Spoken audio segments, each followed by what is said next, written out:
हे भाई लोग, क्या हाल चाल है? सब कुछ ठीक है दोस्तों? आज हम देखने वाले हैं 2009 में आई मूवी काइजी द अल्टीमेट गैम्बलर को, जो बेहद ही शानदार है। तो चलिए शुरू करते हैं फिर। कहानी की शुरुआत होती है टेढ़े मेढ़े दांतों वाले एक लड़के से जिसका नाम होता है काइजी। काइजी एक जॉब करता था, लेकिन उसके सारे पैसे लॉटरी के टिकट लेने में ही खर्च हो जाया करते थे। असल में काइजी की हालत बहुत खराब थी। उसके आगे कुआं था तो पीछे खाई, मतलब वो सर से लेकर पांव तक कर्जे में डूबा हुआ था। एक दिन काइजी यूं ही टहल रहा होता है, तभी कुछ लोग आते हैं और काइजी को दबोच लेते हैं। असल में ये कर्जदार थे। इन लेनदारों के बॉस थे इंडो काइजी को बताती है कि तुम्हारे एक दोस्त ने हमसे लोन लिया था और अब वो फरार है, लेकिन तुमने अपने उस दोस्त के लिए गारंटी दी थी, तो अब जो लोन का पैसा है वो हम तुमसे वसूलेंगे। ब्याज व्याज लगा के अब ये अमाउंट हो चुका है करीब 20 लाख येन। इतना बड़ा अमाउंट सुनकर काइजी की आंखें फटी की फटी रह जाती हैं, क्योंकि एक तो उसकी चादर वैसी फटी हुई थी। अब फटी हुई चादर के चिथड़े चिथड़े करने भाई ये मैडम आ गई। काइजी कहता है मैं पहले ही कर्जे में डूबा हुआ, मेरे पास खाने तक को नहीं है कुछ, अब तुम्हें पैसे कहां से दूं? लेकिन इंडो को तो पैसे वसूलने थे, इसलिए वो काइजी को एक गैम्बलिंग शिप के बारे में बताती है और कहती है अगर तुम वहां पे जीत जाते हो तो तुम्हारा सारा कर्जा देखो माफ कर दिया जाएगा। ये सुनकर काइजी को लगा चलो कुछ तो रास्ता मिला, इसलिए वो बिना ज्यादा सोचे विचारे शाम होते ही उस शिप पर चढ़ जाता है। यहाँ पर दो सूट बूट वाले कन्हैया लाल काइजी को एक कमरे में ले जाते हैं जहाँ पहले से ही बहुत सारे लोग मौजूद थे। असल में दोस्तों ये सब भी काइजी की तरह कर्ज में डूबे हुए थे और यहाँ पर अपनी किस्मत का चरखा घुमाने के लिए आए थे। लेकिन इस बात को कोई नहीं जानता था कि यहाँ पे हारने के बाद मौत से भी बदतर सजा दी जाती है। फिर सीन आगे बढ़ता है और प्रोग्राम का होस्ट जॉनी गाबा वहां आ जाता है और सभी को गेम समझा देता है, जिसके बाद इन सभी को 3 स्टार्स, जिनमें से एक की कीमत 1 मिलियन थी, और साथ ही एक लिफाफा दिया जाता है जिसमें 12 पत्ते यानी कि कार्ड्स थे। असल में इन लोगों को खेलना था दोस्तों रॉक पेपर सीजर, जिसके सिंबल कार्ड पर प्रिंट थे। अब टास्क ये था कि 30 मिनट के अंदर 12 के 12 कार्ड्स को यूज करना था और जिसके पास 3 से कम सितारे बचेंगे वो हार जाएगा। भाई गेम शुरू होता है। जब सब अपने लिए ओपोनेंट ढूंढ रहे थे तो फुनाई नाम का आदमी काइजी के पास आ जाता है और कहता है कि हमें 3 स्टार्स पर विनर मान लिया जाए, तो क्यों ना हम मिलकर खेलें और हर चाल ड्रॉ करके अपने तीनों स्टार्स बचाए रखें और जीत कर चले जाए। काइजी को फुनाई का ये प्लान सही लगता है। अब दोनों खेलना शुरू कर देते हैं, लेकिन कुछ चाल ड्रॉ करने के बाद फुनाई चीटिंग करता है और फ्रॉड करके काइजी के 2 स्टार्स हड़प लेता है। अब काइजी के पास सिर्फ 1 स्टार ही बचा हुआ था। ये देखकर काइजी को गुस्सा आ जाता है और वो एक घुमा के फुनाई के मुंह पे देता है, जिससे उसका थोड़ा सा खून उसके आखिरी बचे हुए कार्ड्स पर गिरता है। यहाँ फुनाई सबको बता देता है कि काइजी के पास आखिरी पत्ता सीजर बचा है, अब कोई भी इसे हरा सकता है। जिसके बाद काइजी भी सबको बता देता है कि फुनाई के पास रॉक कार्ड बचा हुआ है, यानी अब सबको इनके पत्तों का पता चल चुका था। देखते ही देखते भाई वहां पे हंगामा शुरू हो जाता है। तभी फुनाई कहता है कि हम सब अपने पत्तों को मिलकर दोबारा से डिस्ट्रीब्यूट करेंगे। सब उसकी बात से एग्री हो जाते हैं और उसे अपने पत्ते दे देते हैं। इधर काइजी को एक घायल आदमी मिलता है जिसका नाम था हीटा। काइजी हीटा से कहता है अगर वो उसके साथ टीम बना ले तो वो उन दोनों को जिता सकता है। हीटा काइजी पर विश्वास करता है और ये दोनों भी फुनाई को कार्ड दे देते हैं, लेकिन फुनाई फिर से चीटिंग करते हुए काइजी को उसी का कार्ड जिस पर खून लगा हुआ था वो देता है और अपने पास ही रख लेता है ताकि वो जीत सके। फुनाई फिर से काइजी के पास आता है और उसके साथ खेलने को कहता है। काइजी कहता है ठीक है, लेकिन तुम्हें अपने तीनों स्टार्स दांव पर लगाने पड़ेंगे, बदले में मैं और हीटा अपने तीनों स्टार्स दांव पर लगाएंगे।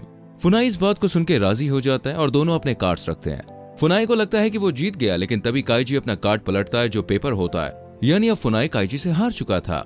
ऐसा इसलिए हुआ क्योंकि काइजी ने हीटा से अपना कार्ड बदल लिया था, क्योंकि वो जानता था कि फुनाई चीटिंग करता है। इसके बाद काइजी और हीटा जीत चुके थे, लेकिन हीटा देखता है कि उसकी जेब में एक और कार्ड रखा हुआ है, यानी वो हार चुका है। तभी सूट बूट वाले कन्हैया लाल हीटा को ले जाने लगते हैं, लेकिन काइजी को उसके लिए बुरा लगता है, इसलिए वो कहता है देखो भाई गेम साथ में खेला था, जीत साथ में ली थी, अब अगर तुम हारे हो तो ये हार भी हम साथ में झेलेंगे यार।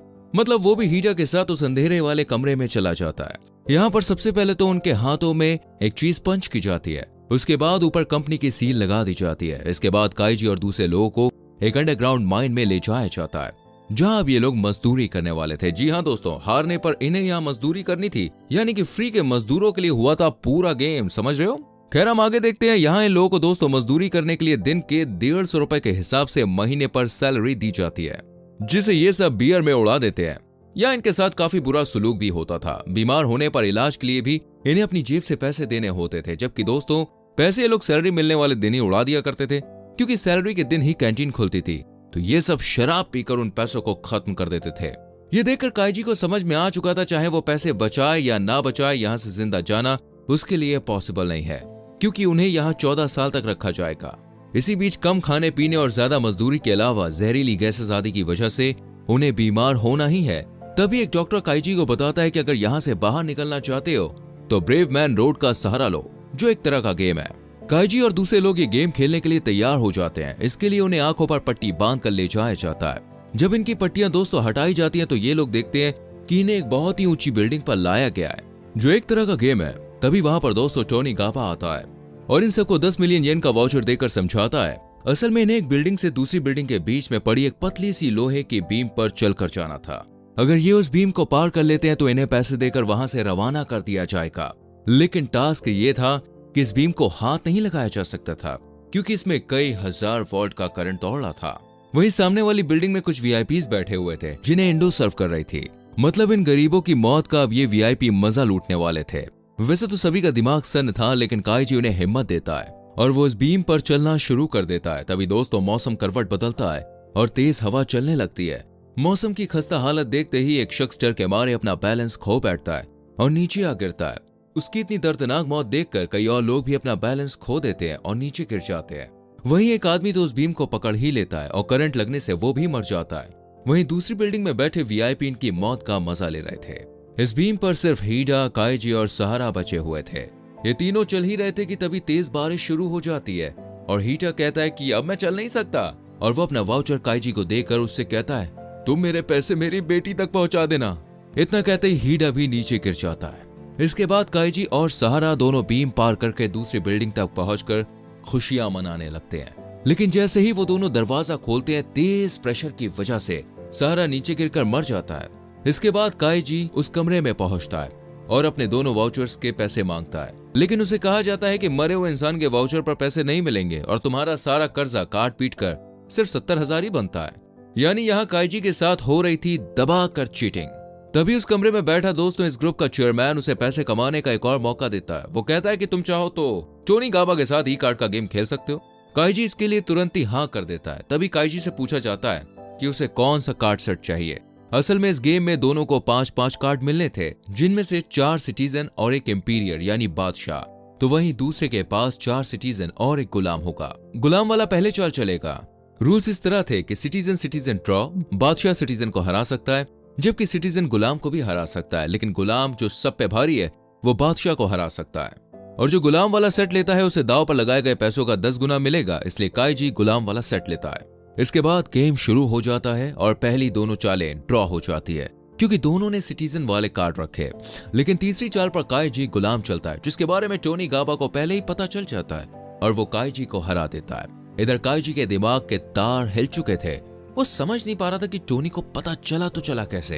इस पर टोनी कहता है कि उसे लोगों के चेहरे पढ़ने आते हैं और वो चेहरा देखकर ही समझ जाता है कि किसने कौन सी चाल चली है। इससे पहले कि काइजी को वापस उसी अंडरग्राउंड माइन में ले जाया जाता, चेयरमैन टोनी को जोर से अपनी छड़ी से मारता है और कहता है मजा नहीं आया। चेयरमैन तुरंत ही इंडो से काइजी को 4 मिलियन का लोन दिलवाता है और मैच दोबारा शुरू होता है, लेकिन दोबारा काइजी फिर से हारता है। अब जब सूट बूट वाले कन्हैया लाल दोबारा काइजी को उसी माइन में ले जाने लगते हैं तो काइजी सोचता है कि टोनी को आखिर पता कैसे चला।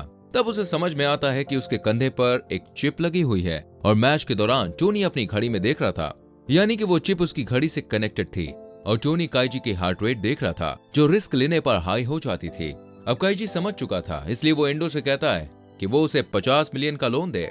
इंडो सवाल करती है तो काइजी कहता है इस बार जीत उसकी होगी, तुम देख लेना।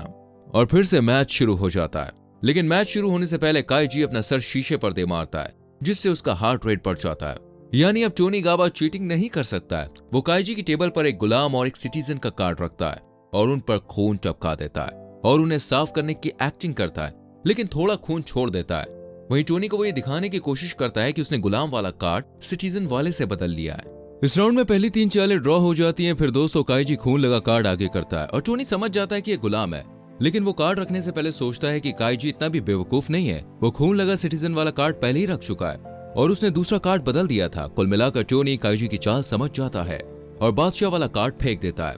इसके चलते टोनी काइजी का मजाक बनाता है और उसे लूजर कहता है, लेकिन काइजी टेंशन में अपनी आंखें ऊपर उठाता है और काइजी के कार्ड पलटते ही धमाका हो जाता है। मतलब वो गुलाम वाला ही कार्ड था, जिस वजह से टोनी को मजदूरी करने के लिए जाना पड़ता है। असल में काइजी ने कभी कार्ड बदला ही नहीं था। इस तरह काइजी दाव पर लगाए गए पैसे से 10 गुना ज्यादा यानी कि 500 मिलियन उठाकर इंडो के साथ वहां से निकल जाता है और दोनों पार्टी करने लगते हैं।